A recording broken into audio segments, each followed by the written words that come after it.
14 জুলাই থেকে 20 জুলাই অরণ্য সপ্তাহ পালন করা হচ্ছে পশ্চিমবঙ্গ বিজ্ঞান মঞ্চের উদ্যোগে। রবিবার 16 জুলাই নদিয়া জেলার কল্যাণীতে পশ্চিমবঙ্গ বিজ্ঞান মঞ্চের নদিয়া জেলা শাখার উদ্যোগে এবং ডক্টর অসীমা চ্যাটার্জি বিজ্ঞান সভার পরিচালনায় বৃক্ষরোপণ ও বৃক্ষ সংরক্ষণ সচেতনতা বৃদ্ধির উদ্দেশ্যে একটি পদযাত্রার আয়োজন করা হয়। পদযাত্রায় প্রতিষ্ঠানের সদস্যদের সাথে পায়ে পা মিলিয়ে সবুজ শহর কল্যাণীকে আরও সবুজময় করে তোলার বার্তা দেয় কচি কাঁচারা।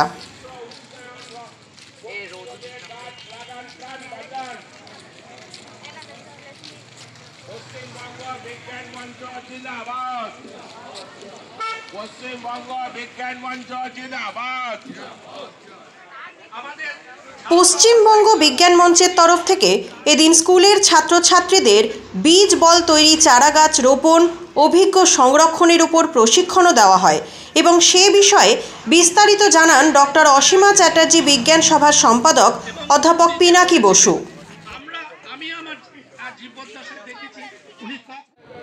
আজ ডক্টর অসীমা চ্যাটার্জি বিজ্ঞান সভার পক্ষ থেকে যে অরণ্য সপ্তাহ পালনের প্রোগ্রাম কর্মসূচি নেওয়া হয়েছে, সেখানে প্রায় 50-এর মতো ছাত্রছাত্রী, বাচ্চা, শিশু বা কিশোর তারা যোগদান করেছে এবং হাতে কলমে একটা র্যালি হয়েছে, আপনারা দেখেছেন, এবং শোভাযাত্রা পরিবেশ বাঁচানোকে সামনে রেখে, গাছ লাগানোকে সামনে রেখে। তার সঙ্গে সঙ্গে আরও যে দুটি কর্মসূচি আমরা নিয়েছি সেটা হচ্ছে বীজ বল বানানো এবং তার সঙ্গে সঙ্গে যে গাছ চারা তৈরি করা, সেটাও আমরা এই ছাত্ররা করছে এবং কল্যাণী এবং তার আশেপাশের অঞ্চলের প্রায় 50 জনের মতো ছাত্রছাত্রী তারা যোগদান করেছে। অনুষ্ঠানের বিভিন্ন কর্মসূচি সম্পর্কে বিস্তারিতভাবে সংবাদ মাধ্যমকে জানান ডক্টর অসীমা চ্যাটার্জি বিজ্ঞান সভার সভাপতি অধ্যাপক তরুণ শর্মা।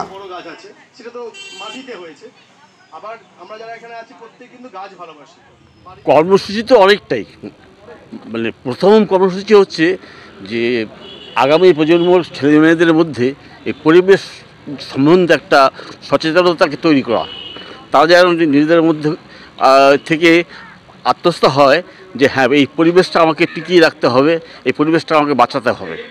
তা আজকে আমরা কিছু গাছ বুনবো, মানে বৃক্ষরোপণ করব, সেটা প্রতিবারই হয়, সবসময় হয়ে থাকে, সেটা বড় কথা নয়। আমাদের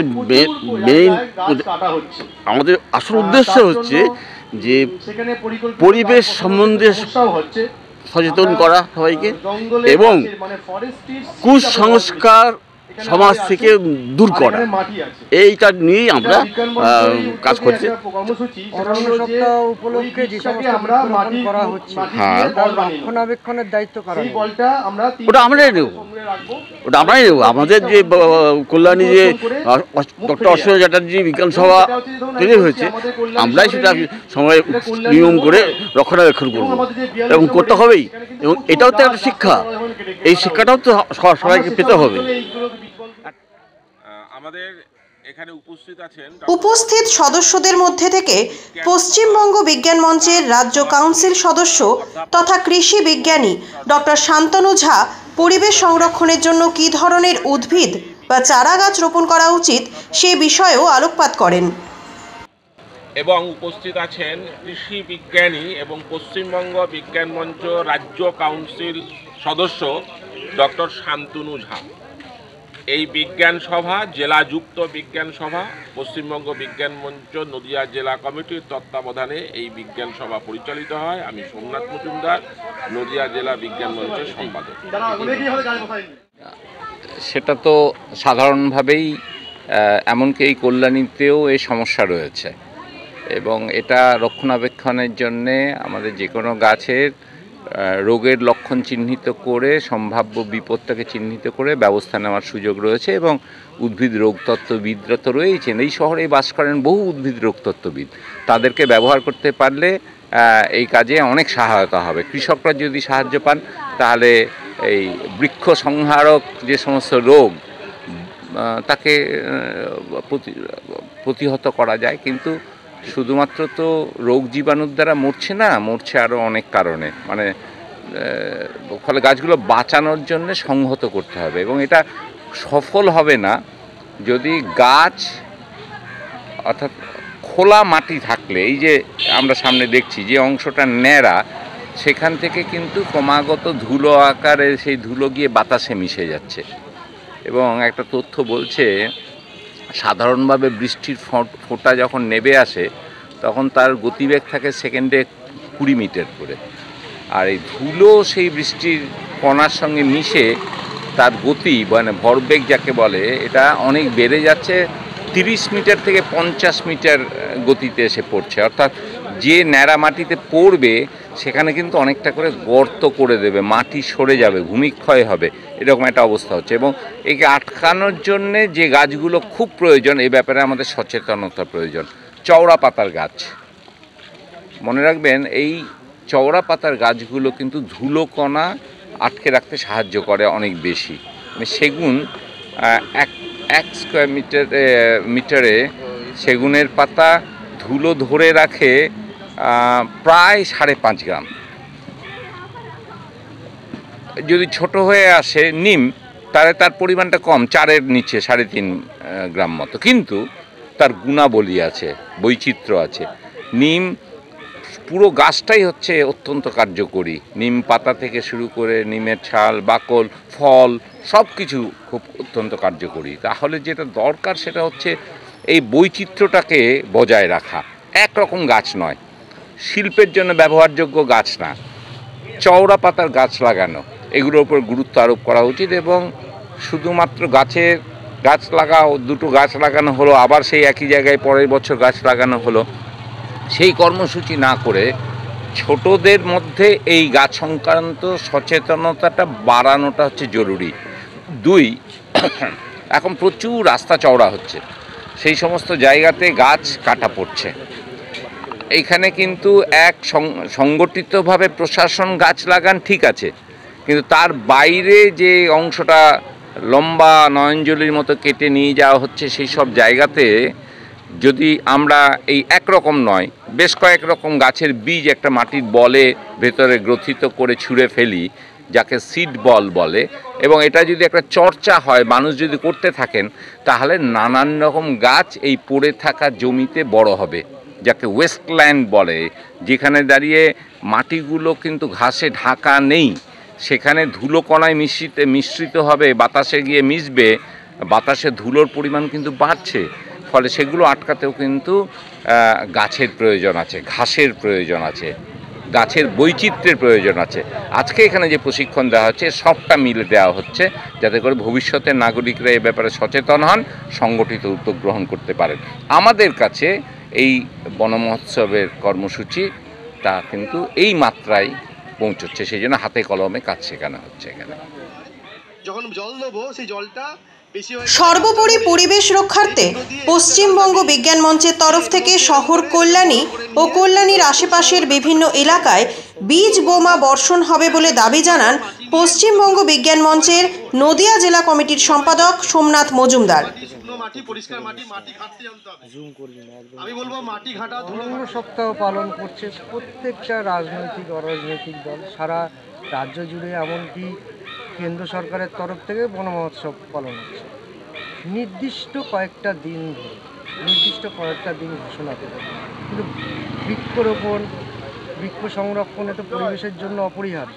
সারা বছরব্যাপী বৃক্ষরোপণ এবং বৃক্ষ সংরক্ষণের কোনো রকম কর্মসূচি চিন্তাভাবনা আছে কি বিজ্ঞান মঞ্চের? আমি প্রথমে একটা কথা বলি, আপনি শুরু করেছেন যে অরণ্য সপ্তাহ সব রাজনৈতিক দল পালন করছে, তার মানে যে আমরা এটা চাই পশ্চিমবঙ্গ বিজ্ঞান মঞ্চ যে সমস্ত রাজনৈতিক দল তাদের যে এজেন্ডা, সেই এজেন্ডাতে পরিবেশকে রাখুক, কারণ পরিবেশকে অস্বীকার করে কোনো রাজনৈতিক দলের কর্মসূচি নেওয়ার পরিস্থিতি বা বাস্তবতা এখন নেই। পরিবেশকে নিয়ে ভাবতে হবে। শুধু পরিবেশ কর্মীদের এটাও দায়িত্ব যে পরিবেশের ইস্যুটাকে রাজনৈতিক দলের কর্মসূচিতে তারা যাতে স্থান দেয়, সেরকম উপযোগী পরিবেশ পরিস্থিতি তৈরি করাও বিজ্ঞান আন্দোলনের কর্মীদের দায়িত্ব। এটা খুব ভালো। আমরা চাই যে সমস্ত রাজনৈতিক দল তারা তাদের রাজনৈতিক যে এজেন্ডা তার মধ্যে পরিবেশকে রাখুক।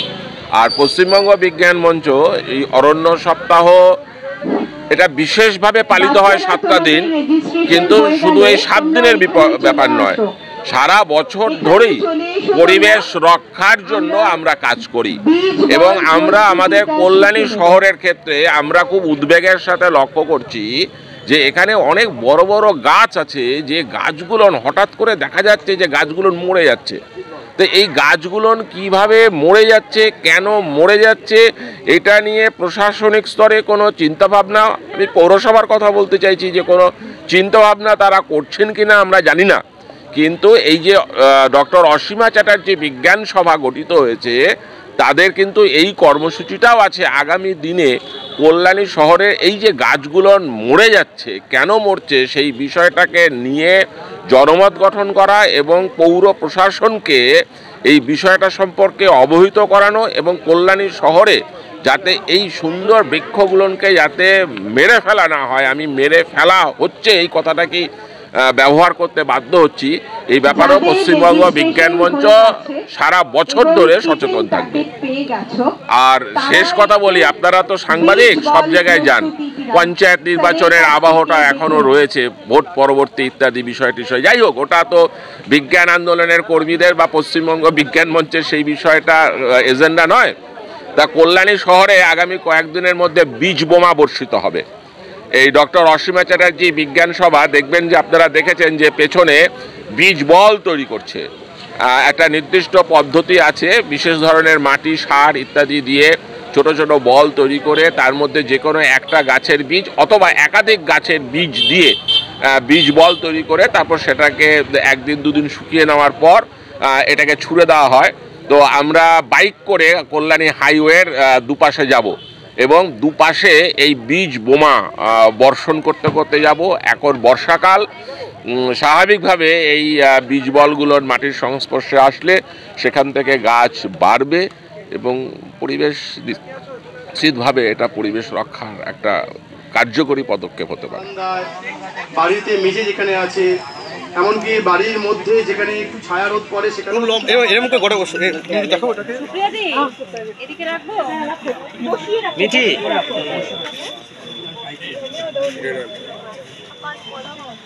ये नीचे वाला जो मिट्टी है ना, और थोड़ा सा ब्यूरो रिपोर्ट, न्यूज़ आई विटनेस।